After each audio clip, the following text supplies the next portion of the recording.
Welcome friends, it's Ray. Thank you so much for joining me today. In today's video, I am using the Golden Poppies stamp and layering stencils by Hero Arts. Today's video is a part of the Rediscovery hop over on Instagram today.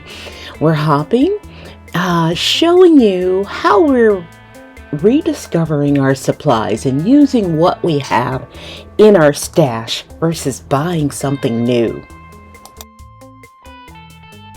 I'm cutting a piece of 40-pound basil vellum to 6 by 8 inches. Scoring my vellum at 4 5/8 and then at 6 5/8. Okay, and I'm using a stylus because my bone folder would have been a little too sharp. I am using my bone folder to fold and crease at those score marks.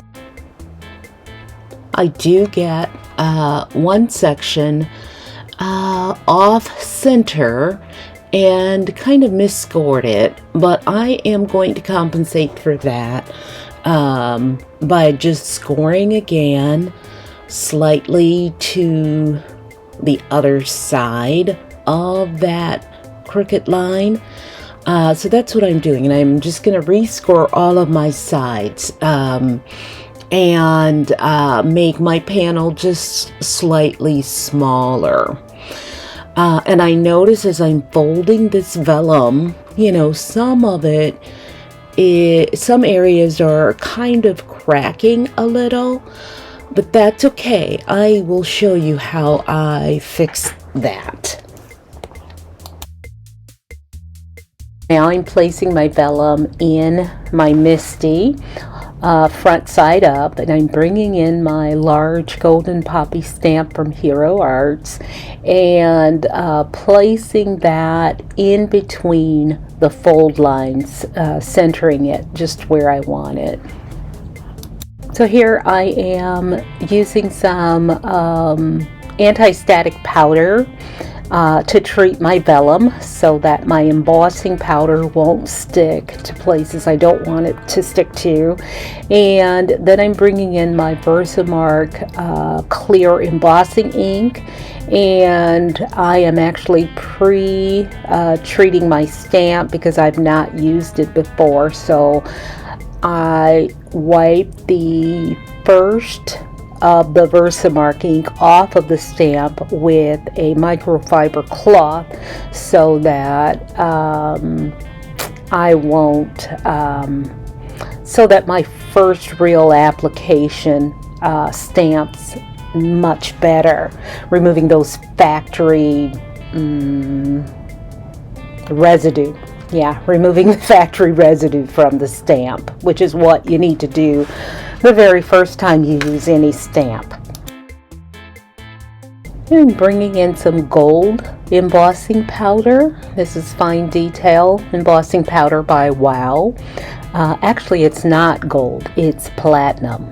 I wanted a more muted look versus a gold, and I really like the way this turned out. Bringing in my dry paintbrush to erase unwanted embossing powder, and then I bring in my heat tool to set this. And it's really important with vellum to prevent warping. It's important to make sure your heat tool is hot and start it at the back of your vellum and then bring it to the front and just rotate back and forth so that it's not, the heat isn't hitting, you know, just one spot, because you don't want to burn your vellum. So go from front to back and just keep rotating until all of your powder is melted.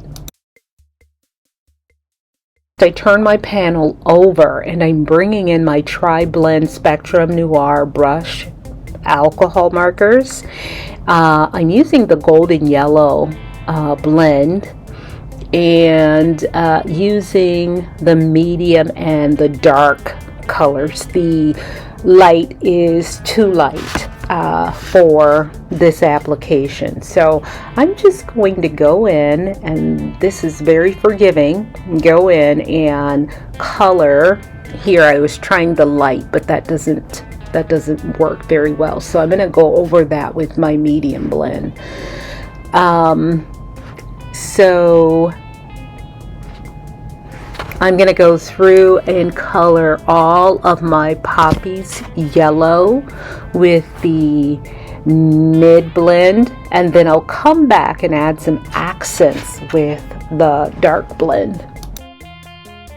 Also have the layering stencils for this stamp set, so I'm just going to bring in the packaging for those layering stencils so that I can better or make sure really that I'm coloring all of my poppies. Okay, I will go ahead and speed this up a bit. You can always slow it down in your YouTube settings if you want to see it at a slower pace.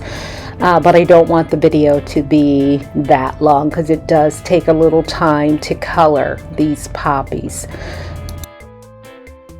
As I color, I constantly turn my panel over to the front side, look at my outline on my stencil packaging, and to make sure that I'm coloring all of the flowers. You can see that I am now using the dark blend of that gold yellow, and just going into the centers and really tracing out the lines that I've stamped within the flowers, tracing out some of those just to add my highlights. This is just a little tip. Okay, now that I'm done with the flowers, I need to do the leaves, and there are a lot of them. I am actually bringing in stencil.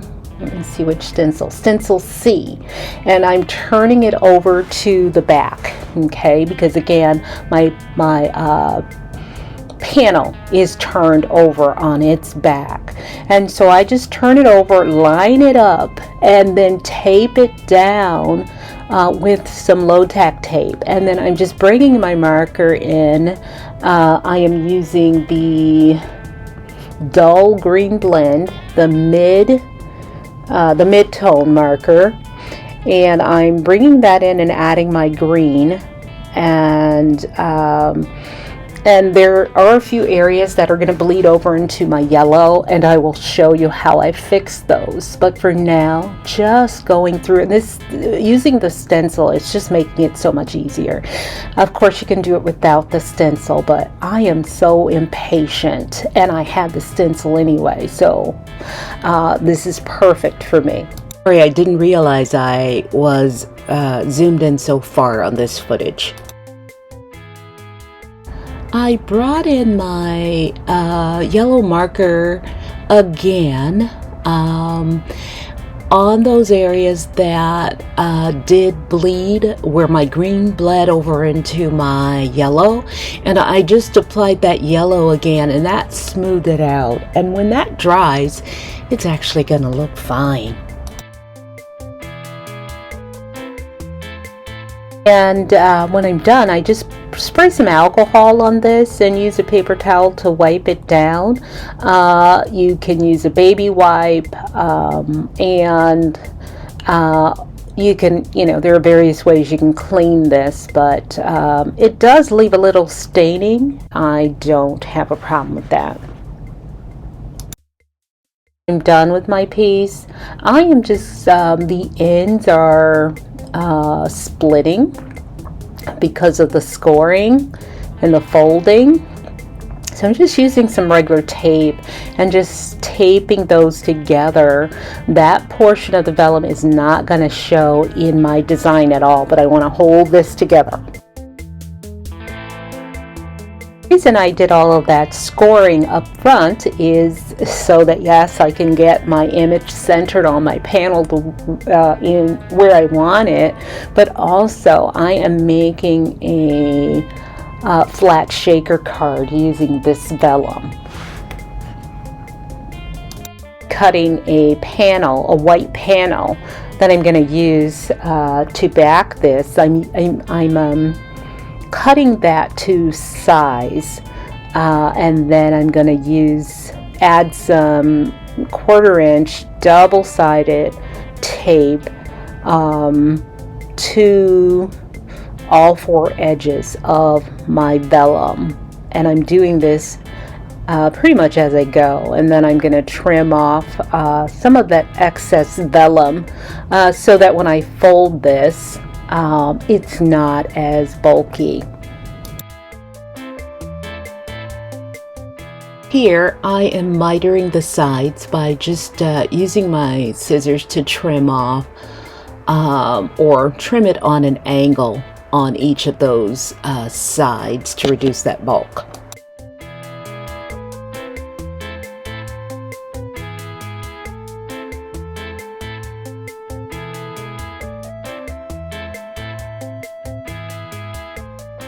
And here I'm using 2 waffle flower A7 5x7 frames, die frames, or dies to make my frame. I'm using the 4 3/4 by 6 3/4, and inside using the 3 3/4 by 5 3/4. And run this through my die cutting machine, and this is what makes my white border frame for my shaker.